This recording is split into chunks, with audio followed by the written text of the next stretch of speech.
Tuhan. Maka timbullah peperangan di sorga. Mikael dan malaikat-malaikatnya berperang melawan naga itu. Dan naga itu dibantu oleh malaikat-malaikatnya, tetapi mereka tidak dapat bertahan. Mereka tidak mendapat tempat lagi di sorga. Dan naga besar itu, si ular tua yang disebut iblis atau Satan, yang menyesatkan seluruh dunia, dilemparkan ke bawah. Ia dilemparkan ke bumi bersama-sama dengan malaikat-malaikatnya. Wahyu 12 ayat 7 hingga ayatnya yang ke-9. Shalom Bapak dan Ibu yang diberkati oleh Tuhan kita Yesus Kristus. Jumpa lagi dengan saya di channel Zaman Akhir. Dan pada kesempatan kali ini saya hendak bersaksi menyampaikan apa yang telah Tuhan perlihatkan kepada saya bagi Bapak dan Ibu serta saudara-saudari sekalian. Dan kiranya kesaksian ini menjadi berkat bagi kita semua. Selamat menyaksikan. Bapak dan Ibu yang diberkati oleh Tuhan kita Yesus Kristus, saya percaya bahwa Bapak dan Ibu serta saudara-saudari sekalian ada dalam perlindungan Tuhan.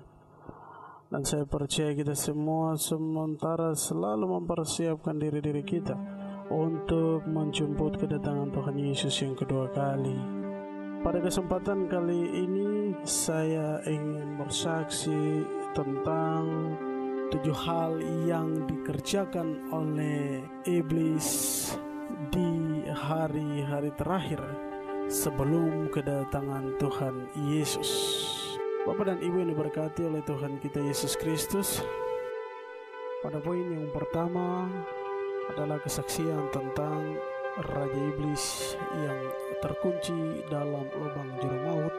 Poin yang kedua adalah kesaksian tentang istana iblis dan persiapan para tentara iblis, yaitu kerajaan angkasa. Poin yang ketiga adalah tugas-tugas para iblis yang dikerjakan di zaman akhir. Yang keempat adalah iblis membagi para antek-anteknya ke tengah manusia. Yang kelima adalah penyamaran iblis di hari terakhir. Yang keenam adalah perang terakhir iblis melawan Tuhan. Itulah 6 kesaksian yang hendak saya bagikan bagi Bapak dan Ibu serta saudara-saudari sekalian tentang apa yang Tuhan singkapkan kepada saya di zaman akhir ini. Pada kesaksian yang pertama yaitu tentang Raja Iblis yang terkunci di dalam lubang juru maut. Di dalam pesan penglihatan ini tepat Tuhan nyatakan kepada saya pada tanggal 26 Juli 2017. Di situ roh saya dibawa oleh Tuhan ke suatu tempat di mana saya bertemu dengan 2 malaikat yang diperintahkan oleh Tuhan untuk menjaga tempat tersebut. Saya melihat ada iblis yang berusaha untuk menghancurkan kehidupan para orang-orang percaya, tetapi di situ dia dibawa di dalam penglihatan itu, dia dibawa ke tempat itu. Nampaknya bukan saja satu tempat, tetapi juga ada tempat-tempat khusus yang disediakan oleh Tuhan untuk mengunci para iblis-iblis yang sangat ganas ini. Sehingga ketika saya dibawa ke tempat tersebut, saya melihat ada suatu penjara yang sangat besar, tetapi seperti lubang yang sangat dalam dan sangat gelap. Di situ ada seorang malaikat yang sudah ditegaskan untuk memegang kunci dari lubang tersebut. Saya melihat juga di atas lubang tersebut itu seperti sebuah tali besi yang raksasa yang sangat besar itu menjadi pintu dari lubang tersebut. Waktu saya dibawa ke tempat itu pula, saya ketika belum dekat dengan lubang tersebut, di situ saya sudah mendengar jeritan iblis yang sangat dahsyat. Dan ketika saya dibawa semakin dekat, di situ saya mendengar sendiri suara iblis yang sangat luar biasa ingin keluar dari penjara atau lubang jurang maut tersebut, namun terkunci untuk menunggu waktu dan saatnya nanti. Bapak dan Ibu yang diberkati oleh Tuhan kita Yesus Kristus, saya melihat juga di atas lubang jurang maut ini ada sebuah gembok raksasa yang sungguh sangat besar. Gembok ini dipakai untuk mengunci, dan di sana pula ada juga rantai. Rantai ini adalah rantai besi yang dipakai untuk menggembok atau mengikat pintu lubang jurang maut itu. Itulah yang Tuhan nyatakan kepada saya tentang iblis yang terkunci di dalam lubang jurang maut. Di poin yang kedua ini adalah tentang kerajaan angkasa. Kesaksian ini disampaikan oleh Tuhan kepada saya tepat tanggal 15 Januari 2016. Dan saya melihat ketika roh saya dibawa oleh Tuhan ke tempat tersebut yang disebut kerajaan angkasa ini. Di situ saya tiba, dan dari jarak yang jauh saya berjalan menuju tempat tersebut. Itu seperti sebuah gua.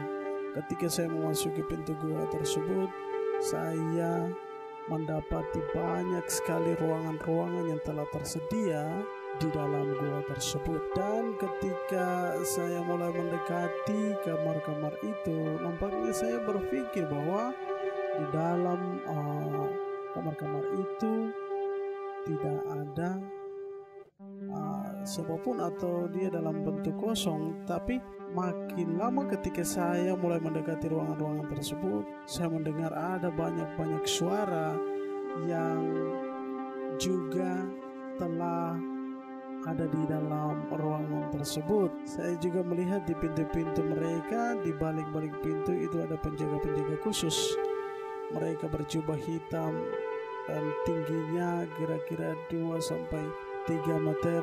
Di situ mereka diperintahkan untuk menjaga pintu-pintu itu, sementara di dalam ruangan-ruangan itu telah ada banyak sekali prajurit-prajurit iblis yang telah disiapkan.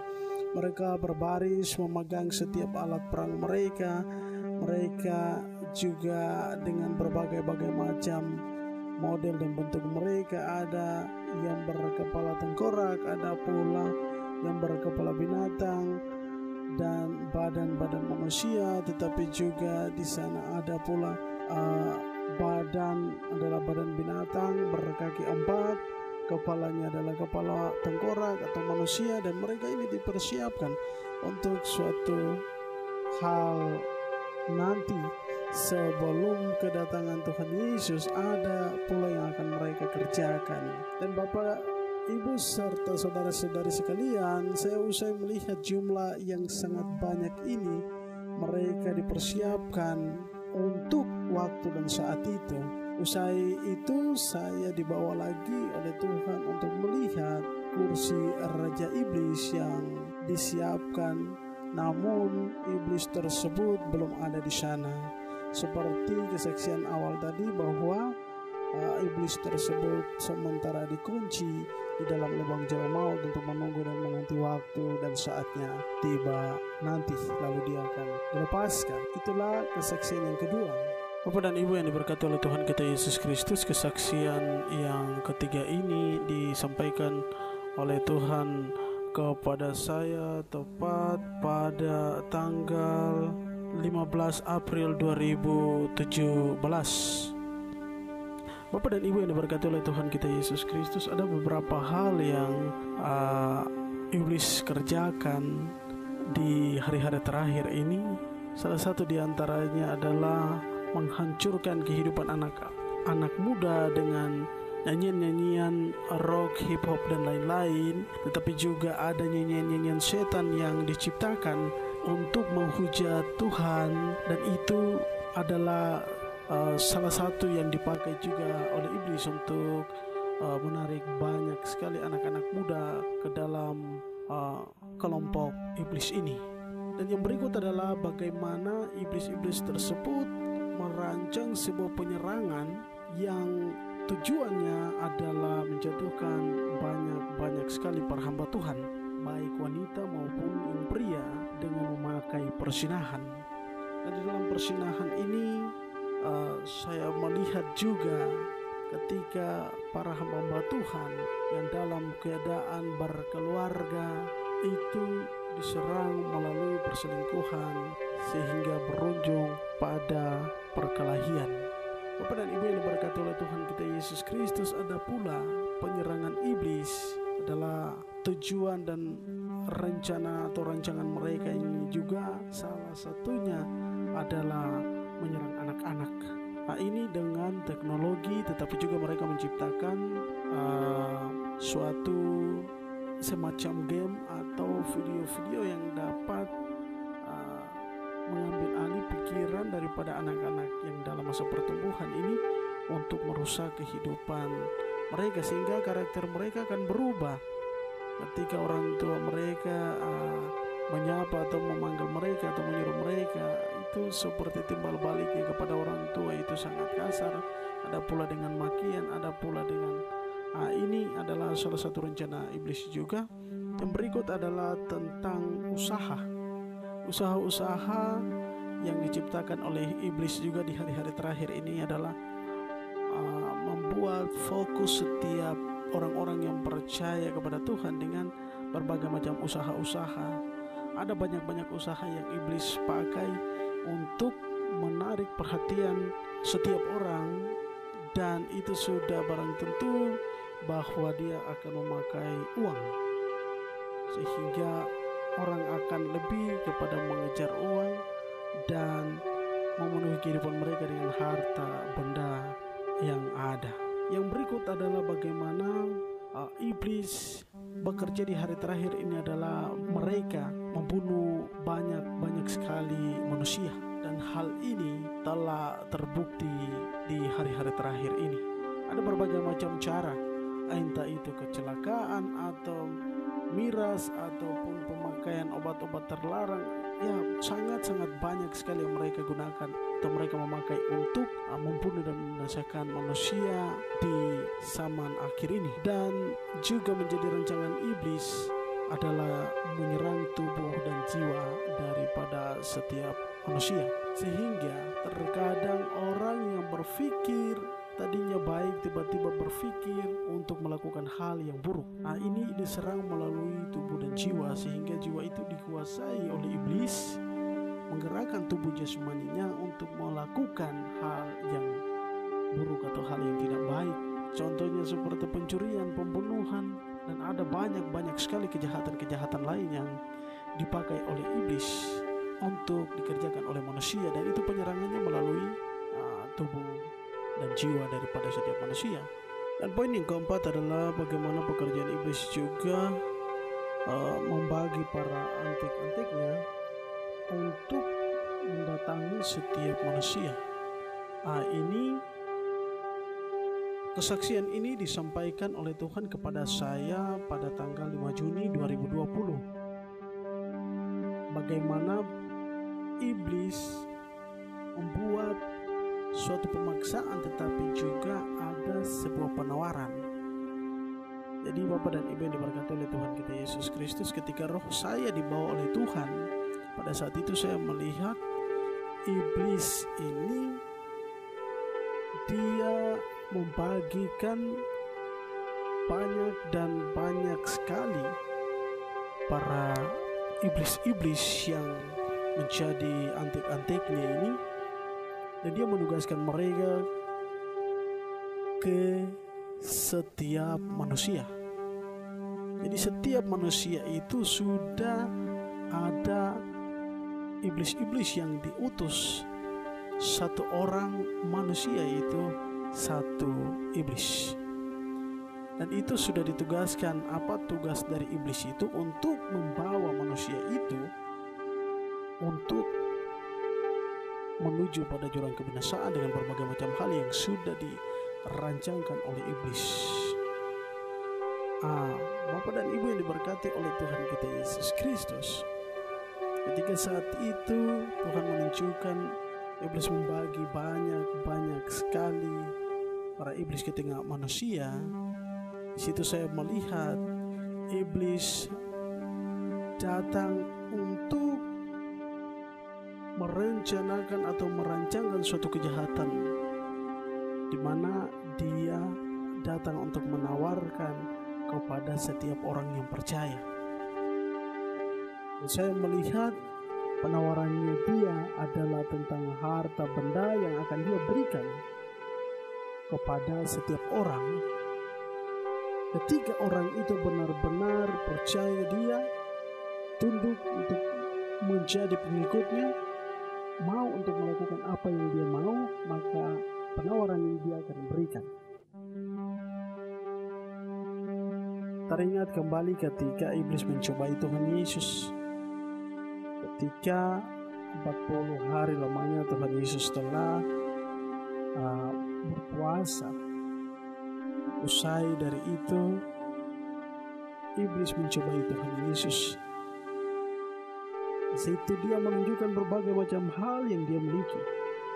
Tetapi Tuhan menghardik dia dan mengalahkan dia, sehingga dia tidak dapat mencobai Tuhan Yesus.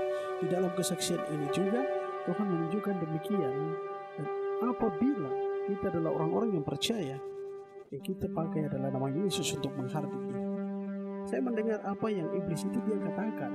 Dia mengatakan bahwa dia akan merampas keluarga, merampas saudara, merampas harta benda kita, tetapi juga pekerjaan kita kalau kita mau menjadi pengikut Kristus. Dan ini ancaman dia. Itulah yang Tuhan sampaikan kepada saya. Tuhan menunjukkan apa yang dikerjakan oleh iblis lewat ancaman dan juga penawaran daripada iblis tersebut. Bapak dan Ibu yang diberkati oleh Tuhan kita Yesus Kristus, poin yang kelima adalah penyamaran iblis di hari-hari terakhir. Dan kesaksian ini diperlihatkan oleh Tuhan kepada saya tepat pada tanggal 29 September 2016. Di situ ketika saya usai berdoa dan saya kembali untuk tidur, dan nampaknya roh saya dibawa oleh Tuhan ke suatu tempat seperti suatu kota, dan di sana adalah gedung-gedung pencakar langit yang sungguh-sungguh sangat banyak dan juga tinggi. Lalu situ banyak aktivitas manusia, sehingga saya melihat penyamaran iblis ini dilakukan di tempat keramaian tersebut. Keadaan pada saat itu saya melihat senja sore, dan saya melihat ada beberapa hal yang dipakai oleh iblis untuk berupaya membawa atau mencuri jiwa-jiwa. Penyamaran pertama iblis adalah seperti seorang tetua, dan ini jelas bahwa iblis memakai firman Tuhan juga untuk menarik perhatian setiap orang. Salah satu firman yang dia pakai adalah dia membuat bentuk daripada dia seperti orang yang susah, orang yang sangat-sangat miskin, sehingga keberadaan orang ini ada tepat di tempat keramaian, dan itu seperti seorang tetua yang sangat-sangat kasihan, dan itu memanggil jiwa, sehingga kedatangan setiap orang yang datang untuk karena belas kasihan mereka melihat orang ini, pada akhirnya dia mulai mengerjakan apa yang hendak dikerjakan. Jadi ketika orang itu datang dan mungkin memberikan sedekah, sepulangnya dari situ dia mulai bekerja. Saya tidak tahu pekerjaannya seperti apa, tetapi inilah yang Tuhan nyatakan. Itu hal yang pertama. Hal yang kedua, dia membuat modelnya seperti seorang perempuan yang berpakaian kurang baik sekali, dan itu menarik perhatian setiap mata orang. Dan itu terkadang banyak terjadi di tempat-tempat keramaian seperti bar, seperti ada tempat-tempat yang sering kali dia pakai untuk memanggil setiap jiwa. Hal yang berikut adalah juga dia memakai seorang pria yang nanti banyak menarik perhatian semua wanita untuk dipakainya sebagai pengikutnya juga. Yang terakhir, iblis ini juga dia memakai hamba Tuhan. Jangan berkata bahwa semua hamba Tuhan itu datangnya dari Tuhan. Tidak, karena ada sebagian besar para hamba Tuhan yang dipakai oleh iblis untuk membawa banyak warga jemaatnya itu mengenal iblis. Saya melihat juga di internet atau di media massa bahwa ada komplotan gereja setan, dan ini terbukti pekerjaan iblis. Ada pula banyak rencana iblis dengan membuat penyamaran agar membawa sebanyak mungkin manusia menjadi pengikutnya. Ini adalah poin yang kelima. Bapak dan Ibu yang diberkati oleh Tuhan kita Yesus Kristus, kesaksian yang keenam ini adalah tentang perang terakhir iblis melawan Tuhan. Ketika dia akan dilepaskan dan dia akan naik ke bumi untuk mengumpulkan orang-orangnya dari 4 penjuru bumi dan akan melawan Tuhan. Inilah yang disebut tentang perang terakhir. Saya melihat jumlah mereka sangat banyak, dan seperti tadi yang saya sampaikan tentang mereka yang telah disiapkan atau prajurit-prajurit iblis tadi, mereka akan keluar dari dalam bumi. Saya melihat bahwa di dalam kesaksian itu, dalam penglihatan itu, ada orang-orang yang menjadi pengikut iblis ini akan dibangkitkan ketika mereka ada di dalam tanah, sehingga mereka akan keluar dari dalam bumi bersama dengan iblis ini, si raja iblis ini, untuk naik ke permukaan dan akan menyerang Tuhan. Namun di situ saya melihat ada perlengkapan senjata Allah yang diberikan kepada orang-orang percaya, orang-orang kudusnya Tuhan yang akan ikut berperang melawan penguasa iblis ini bersama dengan pengikut-pengikutnya. Saya melihat di tangan mereka itu Tuhan memberikan sebuah firman Tuhan. Jadi ada firman Tuhan yang akan dipakai, kemudian juga nama Yesus yang juga akan dipakai untuk mengalahkan dan melawan para iblis ini.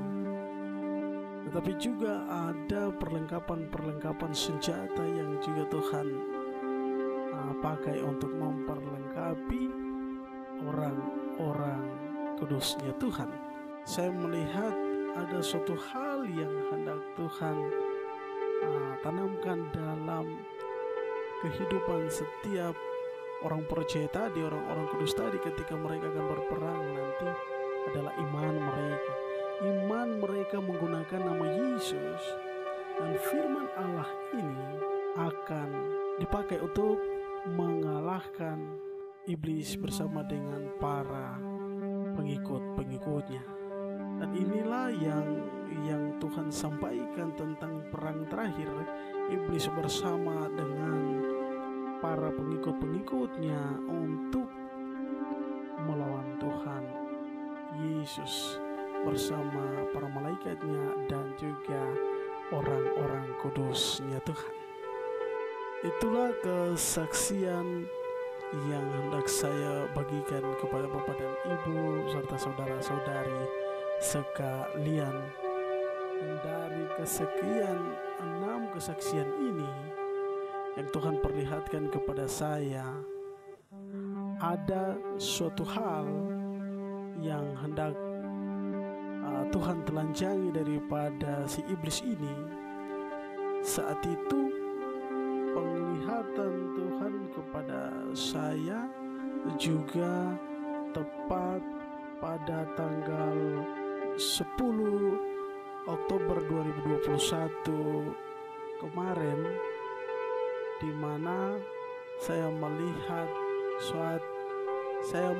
satu kumpulan besar para iblis, dan mereka sementara menyusun suatu rencana besar, dan itu adalah rapat kumpulan para iblis untuk pekerjaan terakhir mereka sebelum kedatangan Tuhan Yesus Kristus. Iya, baik Bapak dan Ibu yang diberkati oleh Tuhan kita Yesus Kristus, demikian keenam kesaksian yang Tuhan sampaikan dan Tuhan perlihatkan kepada saya dan Bapak serta Ibu saudara-saudari sekalian. Saya percaya bahwa dari kesaksian yang disampaikan oleh Tuhan Yesus kepada kita semua pada saat ini, kita hendak mempersiapkan diri kita, karena kita bukan berada di sorga, tetapi kita berada di dunia, tempat di mana iblis bekerja untuk membawa sebanyak mungkin kita menuju neraka. Tuhan Yesus memberkati kita dengan kesaksiannya. Shalom, salam zaman akhir. Firman Tuhan, kiranya Tuhan menjawab engkau pada waktu kesesakan. Kiranya nama Allah Yakub membentengi engkau. Kiranya dikirimkannya bantuan kepadamu dari tempat kudus dan disokongnya engkau dari Sion. Mazmur 20 ayat 2 hingga ayatnya yang ketiga.